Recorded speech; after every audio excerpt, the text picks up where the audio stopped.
Okay, so we'll do some grocery today. So nasa New Save tayo, so Chinese grocery. Ayun naman yung familiar tayo, di ba?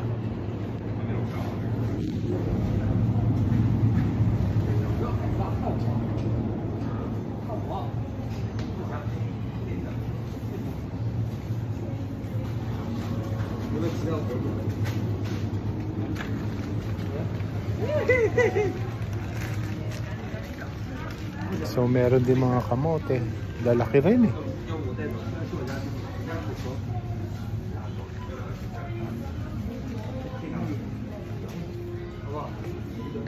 Meron silang taro, so $11 to, laki per kilogram.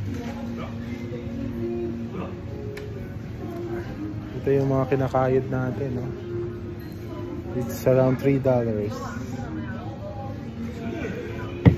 So dito kami nag-grocery kasi alam mo naman mga Chinese, meron din sila yung mga ingredients natin, tsaka yung mga, ayan, may dilis pala rito.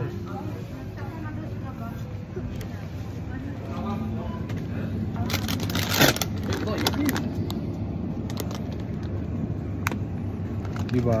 So buhay ko na rin dito sa New Zealand. Ito, punta natin yung mga Filipino ingredients. Meron dito yan.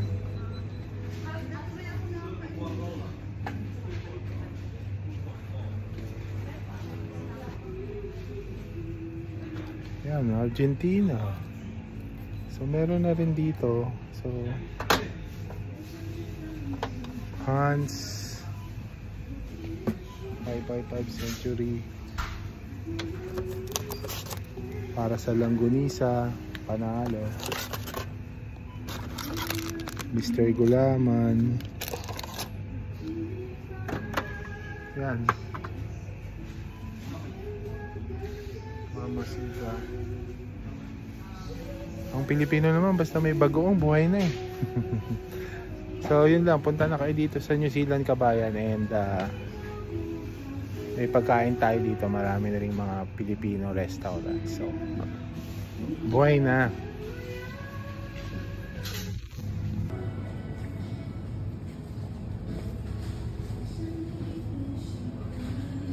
Patatas, sibuyas, kamatis, may panggisa na, talong. Tingnan mo yung talong na yan, kakaiba.